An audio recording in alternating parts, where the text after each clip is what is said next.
Fairies Adventure by Amanda Lucky. Ben and Jane woke up bright and early one morning. The sun was beaming through their windows and they just couldn't sleep any longer. While the children were eating breakfast, they were talking. They both asked each other if they had heard the strange noise through the night. It woke them both up. They had no idea what it was, and they planned to go and investigate and find out what the sound was and where it was coming from.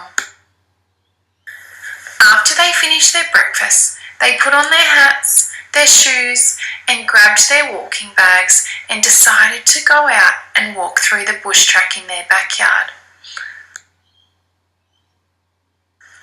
As they entered the bush track, they noticed it was a little different since the last time they had been on an adventure. The dirt wasn't so cracked. The grass was a little greener.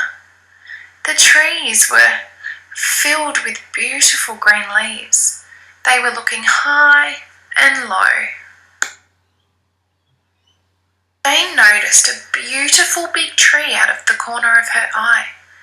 She followed the big tree and the trunk all the way to the top. She could see the bright blue sky, and then she saw it. The beautiful kookaburra sitting tall in a stretched out branch. The leaves were rustling, and she took a moment to stare at the beautiful bird. The children didn't know why the kookaburra was laughing and decided to keep going. The children looked everywhere. The children looked up, and one of the kookaburra's feathers was floating down towards them.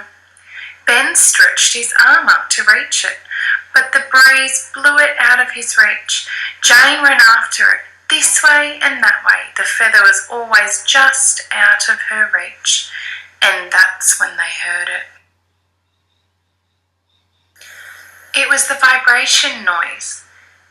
It was the fairies whispering to the breeze to gently blow the feather towards the children. And just at that moment, Ben reached up.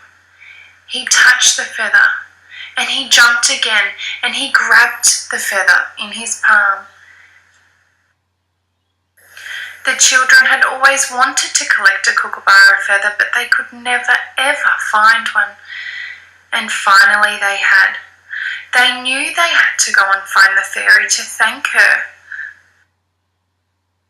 Ben and Jane thought about all the things fairies do.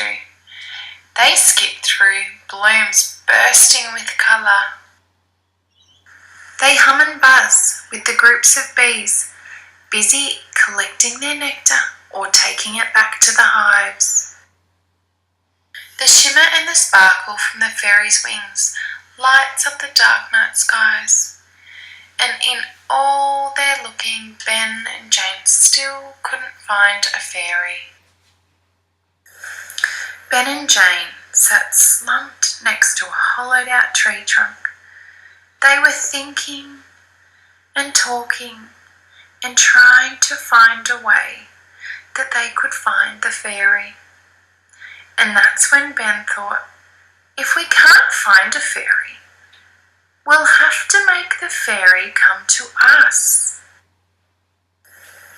We must build a fairy house, a tiny house made with twigs and a little red door to enter. We could make the walls from blossoms and the floor from cotton wool. We could arrange an array of pebbles to lead to that tiny red door. That will be it. That's how we will find our fairy. Finally, it was complete, and they took it back to the bottom of their property and they placed it high in their cubby house tree. Days and days passed, but still no fairies. Until one night, Ben and Jane were asleep. They were woken up to the same noise, the vibrations. They ran to each other and they looked out the window. That's when they saw all the magical creatures and all the fairies playing within the fairy house, flying around and having so much fun. They knew they had done enough to thank the fairy for their kookaburra feather, and they thought, let's go back to sleep so we can plan another adventure tomorrow.